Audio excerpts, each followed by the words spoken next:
കുമളിയിലെ ഷഫീഖിനെ പോലെ ഈ മണ്ണിൽ ജനിക്കേണ്ടിയിരുന്നില്ല എന്ന് ചിന്തിക്കുന്ന എത്രയോ കുരുന്നുകൾ നമ്മുടെ നാട്ടിലുണ്ടാകും.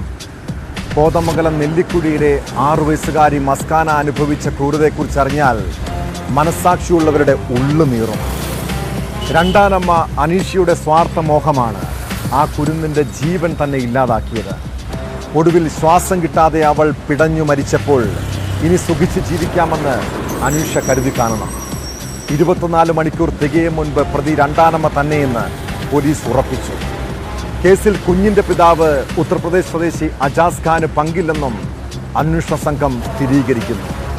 കേസിൽ മന്ത്രവാദത്തിൻ്റെ സാധ്യതയും പോലീസ് പരിശോധിക്കുന്നുണ്ട്.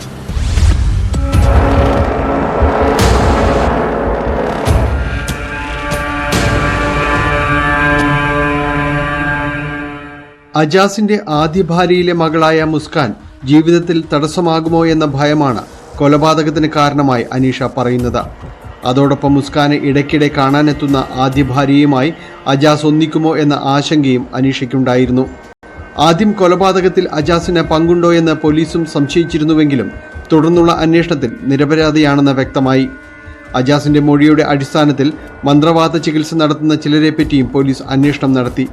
ഇതിന്റെ അടിസ്ഥാനത്തിൽ നേരത്തെ അനീഷയെ മന്ത്രവാദ ചികിത്സ നടത്തിയ നൌഷാദിനെ കസ്റ്റഡിയിലെടുത്തു. കൊലപാതകവുമായി നിലവിൽ ഇയാൾക്ക് ബന്ധമുള്ളതായി കണ്ടെത്താനായില്ലെന്ന് പോലീസ് പ്രതികരിച്ചു. അജാസ് ഖാനിൻ്റെ രണ്ടാമത്തെ ഭാര്യയായിരുന്നു. സോ ഇപ്പോൾ കുറച്ച് സമീപകാലം ഈ അജാസ് ഖാനിൻ്റെ ആദ്യം ഭാര്യ ഇപ്പോൾ വെസ്റ്റ് ബംഗാളിലുണ്ട്. ആ ആദ്യം ഭാര്യ ഈ മരണപ്പെട്ട കുട്ടീനെ കുറിച്ച് അന്വേഷിക്കാൻ വേണ്ടി കുറേ തവണ വിളിച്ചിരുന്നു.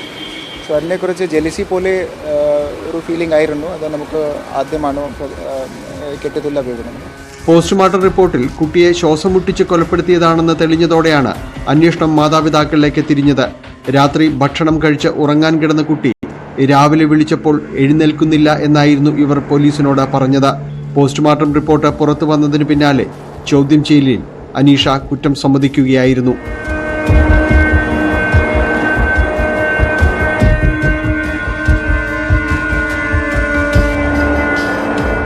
ന്യൂസ് 18 കൊച്ചി.